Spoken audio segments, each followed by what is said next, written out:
Bonjour à tous et bienvenue dans notre compte-rendu matinal.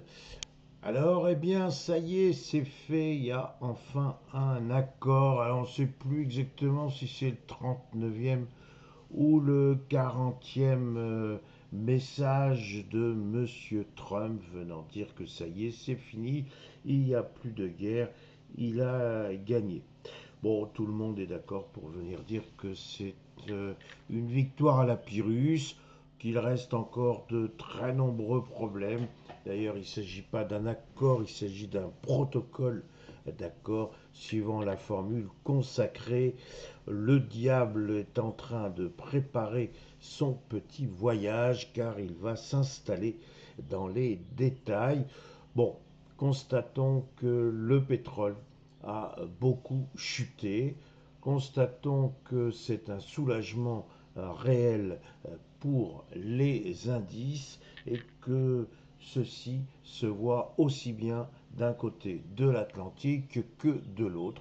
Commençons immédiatement par notre CAC 40 pour voir les conséquences de cet accord ou cette promesse de protocole d'accord, bref, de ce soulagement. Vous vous souvenez tous, parce que je l'ai tellement répété que là c'est impossible que vous ne puissiez pas vous en souvenir, je vous avais indiqué que le CAC 40 devenait particulièrement pénible avec son enclavement au sein d'un couloir de transactions qui d'ailleurs se rétrécissait entre 8100 points et 8300 points. À de nombreuses reprises, j'ai indiqué qu'il fallait se méfier et que le camp acheteur n'était pas forcément le plus agréable tant que le CAC 40 ne franchissait pas les 8300 points. Or, vendredi, ce fut cocorico, on a enfin débordé les 8300 points. Vous le voyez bien, donc j'ai laissé la résistance à 8300 points pour qu'on voit bien effectivement cet élan très prometteur du CAC 40. Au passage, vous constatez évidemment qu'il y a un magnifique gap ici. Alors, toujours le problème chez les gaps, est-ce que c'est un simple gap et donc là, il va y avoir comblement très rapidement ou au contraire, est-ce ce que l'on appelle un gap d'éjection haussière. Nous sommes a priori plutôt dans cette catégorie, ce qui veut dire que ce gap formé vendredi devrait a priori est oublié un bon moment. Et ce d'autant que nous allons avoir forcément aujourd'hui un nouveau gap. Et donc nous pourrions avoir un CAC 40 qui s'installe désormais au-dessus des 8400 points. C'est d'autant plus intéressant que là, cette fois, les acheteurs vont trouver une énergie pour aller chercher les plus hauts historiques dans la zone des 8120. Et puisque je vous parlais de gap, regardez bien, nous en avons un ici qui est oublié depuis évidemment le mois de février. Et peut-être que là, cette fois, dans les jours qui viennent, le CAC 40 serait bien inspiré d'aller voir si il n'y aurait pas de nouveaux records historiques à effectuer.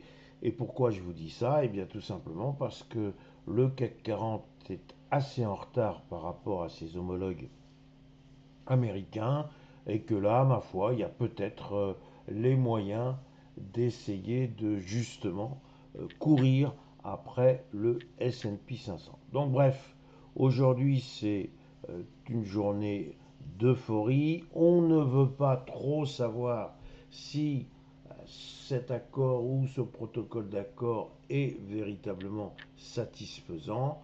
Là, il faut dire aujourd'hui, on ne boude pas son plaisir. Il y a bel et bien un accord. A priori, le détroit d'Ormuz devrait être libéré pas tout à fait aujourd'hui, mais peut-être dans les jours qui viennent. Voilà, donc encore une fois, on aura l'occasion de reparler de ce fameux accord. Pour le moment, eh bien, dont acte.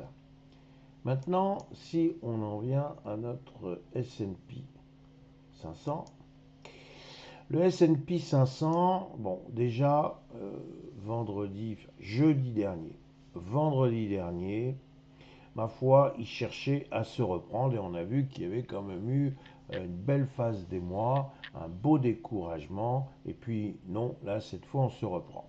On s'est repris pour deux raisons essentielles. La première est toujours la même, c'est-à-dire l'anticipation de ce fameux protocole d'accord. On sait maintenant que les marchés financiers, à la limite, pour eux, c'était plus une question de temps, ni d'heure, ni de jour. Ils avaient une certitude, il y aurait un accord avec l'Iran. Et donc les marchés s'habituaient non seulement à cette idée, mais également, là c'est toute leur force et leur pragmatisme, ils s'étaient accommodés des nombreuses promesses du président américain et à la limite, ils pratiquaient ce que j'appellerais le haussement d'épaule. Cause toujours, mon bonhomme, si je peux me permettre d'être un peu irrévérencieux, écoute, nous, on avance. C'est un peu ce que disait le S&P 500.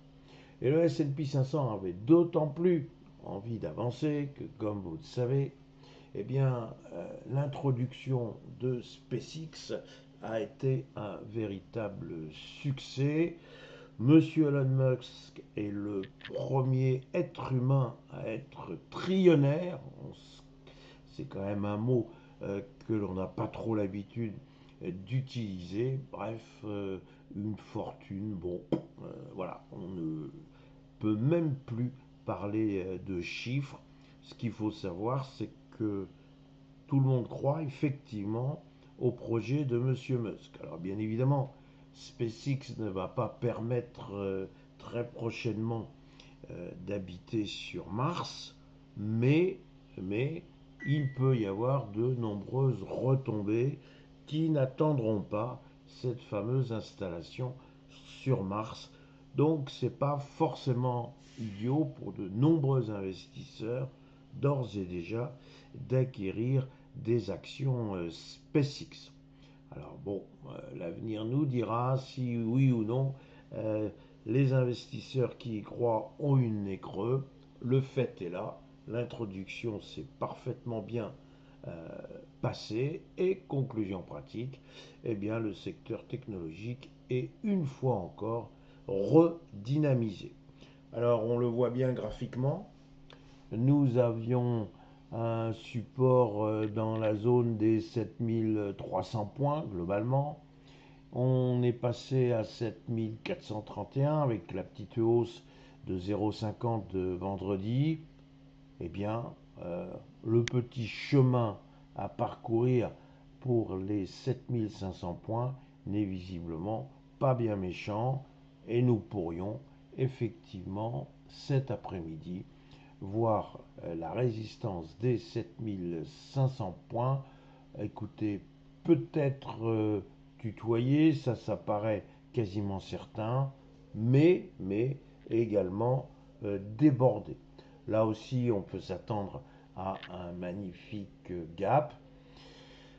J'ai envie de dire, faut peut-être quand même un peu limiter les ardeurs dans la mesure où tout le monde va se mettre à réfléchir.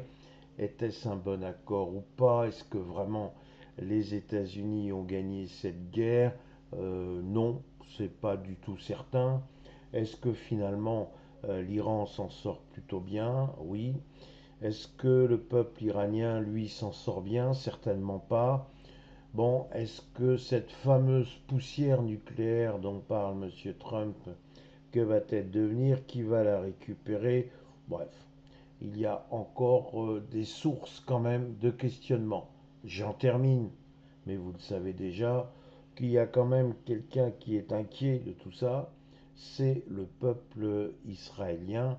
C'est bien gentil, mais est-ce que le Hezbollah va faire taire les armes? Voilà bien une chose qui paraît encore très incertaine. Donc attention, on peut aussi avoir des déconvenues dans les jours qui viennent.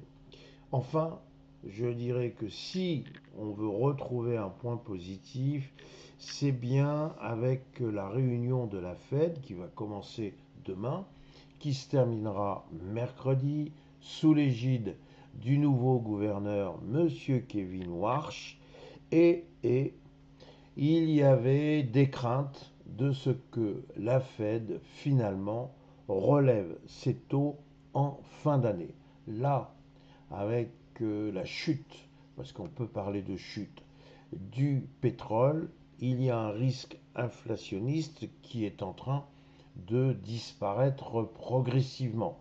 Et ça, ça pourrait effectivement beaucoup plaire aux investisseurs qui se diraient, bon, on n'aura pas de baisse des taux mercredi, ça serait très étonnant.